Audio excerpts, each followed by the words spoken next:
오늘 말씀은 누가복음 24장 13절부터 35절. 제목은 눈이 밝아져 알아보더니 입니다. 예수님께서 부활을 하셨지만 여전히 제자들은 예수님의 부활을 알지 못했습니다. 만약 부활을 믿었다면 부활의 주님 만날 것을 예비하고 있었겠지만 믿어지지 않았기 때문에 각자의 삶에 빠져들고 말았던 것이죠. 실망하고 실족하여 낭망했거나 옛날 직업으로 돌아갔거나 자기들의 고향으로 돌아갔겠죠.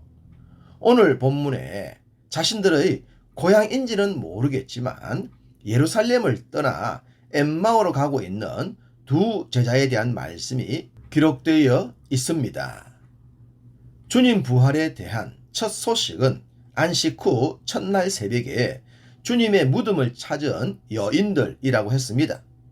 여인들은 두 천사가 전해준 소식을 들은 후에 예수님께서 하셨던 말씀을 기억해내었다고 했습니다. 그래서 흥분한 상태로 사도들에게 소식을 전했죠. 성경은 사도들은 그들의 말이 헛하는 듯이 들려 믿지 아니했다라고 기록하고 있습니다. 주님의 말씀도 믿지 않았는데 여인들의 말을 믿을 리는 없었겠죠. 그러나 베드로는 달랐습니다. 그는 여인들의 말을 확인하기 위해 무덤으로 달려갔죠. 그는 그곳에서 세마포만 있는 빈 무덤만 보게 됩니다. 그리고 그 된 일을 놀랍게 여기며 집으로 돌아갔다고 합니다. 여인들의 말을 듣고 빈 무덤을 보았다고 해서 주님의 부활이 믿어지지는 않았을 겁니다. 아마도 머리를 갸우뚱거리면서 돌아가지 않았을까 싶습니다. 그런데 이 장면을 보면 이런 생각이 들지 않습니까? 왜 이때는 천사들이 베드로에게 나타나지 않았는가? 라는 생각 말입니다. 여인들에게 소식을 전하는 것보다 베드로에게 소식을 전하는 것이 훨씬 더 확실했지 않았겠습니까? 어찌 되었든지 간에 베드로는 이 장면을 놀랍게 여기면서 돌아가고 말았습니다. 다른 복음서엔 베드로가 물고기를 잡으러 가거나 다른 제자들도 비슷한 행동하는 것을 보여줍니다. 그러나 누가복음은 아주 특별하게도 엠마오로 가는 두 제자에 대한 기록을 보여줍니다. 엠마오로 가는 두 제자의 이름은 18절에 글로바라고 했고 다른 한 명은 알 수가 없습니다. 글로바에 대해서도 알려진 것은 없지만 학자들은 요셉의 형제이요 예수님의 숙부일 것이라고 말합니다. 글로바는 우리가 알고 있는 12제자의 이름엔 없습니다.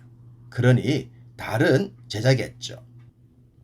일반적으로 생각했을 때 예수님께서는 부활하신 후에 자신의 부활을 먼저 알리고 싶었던 특별한 사람들이 있지 않았겠습니까? 가령 새벽에 무덤을 찾아왔던 여인들처럼 말입니다. 그런데 누가복음은 여인들의 기록 후에 베드로도 아니고 익숙하지 않은 글로바와 또 다른 제자의 기록을 남겼습니다. 누가복음이 이런 내용을 남긴 것은 이런 기록을 통해 우리에게 말하고 싶은 것이 있으시겠죠. 영적인 무게감이 떨어져도 이름이 없어도 주님 나라엔 귀중한 존재임을 말입니다. 그러니 언제나 성실한 신앙을 지켜나가는 것, 그것이 중요한 줄로 믿습니다.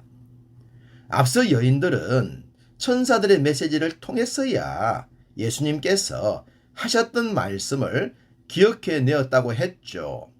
엠마오의 두 제자도 동일했습니다. 그들은 걷고 있는 자신들의 곁에 부활하신 주님이 동행을 하셨지만 그가 주님이신지를 전혀 알아채지 못했습니다. 성경은 그 이유를 이렇게 밝히고 있습니다. 16절 그들의 눈이 가리어져서 그인 줄 알아보지 못하거늘. 이사야 선지자는 익히 눈이 있어도 보지 못하고 귀가 있어도 듣지 못한다고 했습니다. 영적인 세계는 그러합니다. 육신의 눈으로 볼 수 없고 육신의 귀로 들을 수 없는 것들이 너무 많습니다.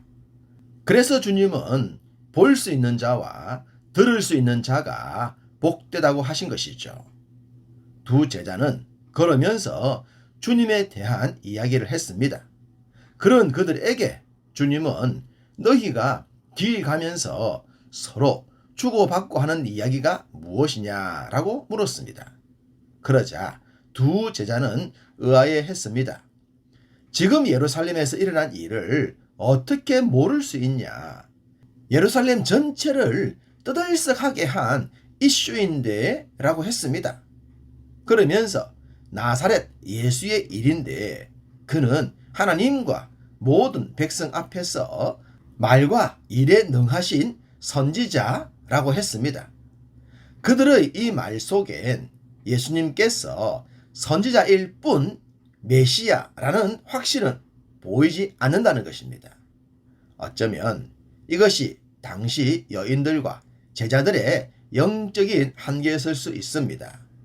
정치적 메시아가 아니라 죽음과 죄의 문제를 해결하러 오신 메시아로 믿었다면 부활에 대해서도 이렇게 답답하지는 않았을 것입니다. 그들 모두 예수님을 초림의 메시아로 믿지 못한 결과들입니다. 이들은 여인들의 이야기와 빈 무덤을 찾았던 베드로의 이야기도 알고 있었습니다. 그렇지만 그 모든 것을 하나의 해프닝 정도로만 생각했습니다. 그랬기 때문에 고향으로 돌아가고 있었던 거죠. 주님은 아직도 영적인 어둠에서 벗어나지 못한 그들을 향해 또다시 하셨던 말씀을 전해 주십니다.